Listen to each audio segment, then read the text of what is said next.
The boy who broke the bank. Nathu was a sweeper boy and Sitaram was a washerman's son.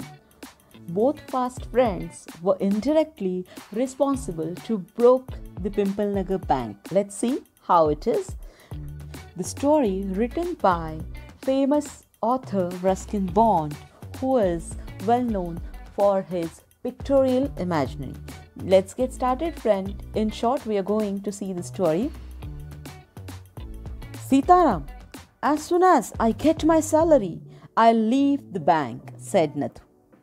Sitaram said, Nathu, don't worry, I'll keep lookout for any job that might suit you. Sitaram went to give a bundle of clothes to Mrs.Srivastava's house. Mrs. Srivastava, I'll send Nathu, the sweeper boy, to you for the sweeping. Bank is not giving his salary. Is that so? Said Mrs. Srivastava. Tell him to come and see me tomorrow. Later on, Mrs. Srivastava moved to the market for her customary tour. There she met Mrs. Bhushan.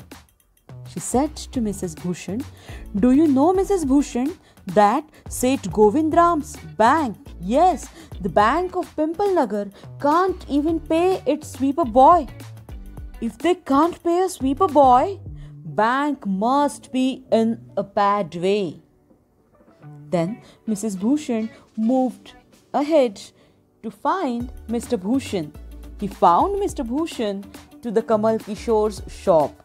Kamal Kishore was a photographer next to the barber's shop. You see what Mrs. Bhushan said to Mr. Bhushan. Mr. Bhushan, bank's about to go bankrupt. Both were confused, and here the Kamal Kishore heard the news and he conveyed the news to Deepchand.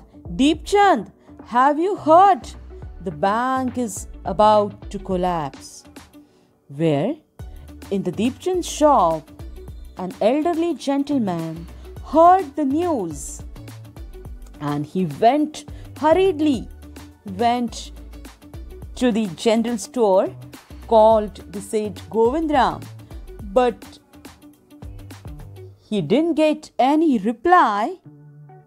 Here, he said, the bird flown away, and the news spread through the bazaar with the rapidity of forest fire that bank is going to collapse.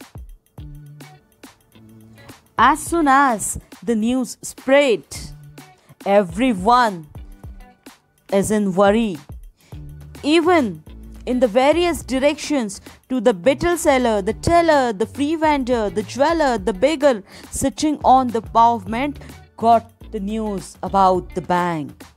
Next come here on the pavement old Ganpat, the beggar who had a crooked leg, squatting for years calling for alms.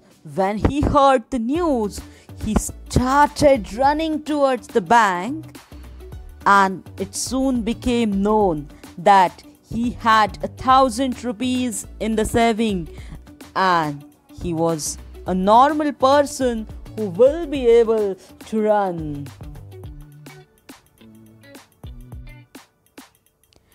Men stood in groups at street corners discussing the situation. Pimpalnagar seldom had a crisis. Seldom or never had floods, earthquake, drought, and the imminent crash of Pimpalnagar's bank set everyone talking, speculating, frenzy. Some boasted of their farsightedness, congratulating themselves on having already taken out their money.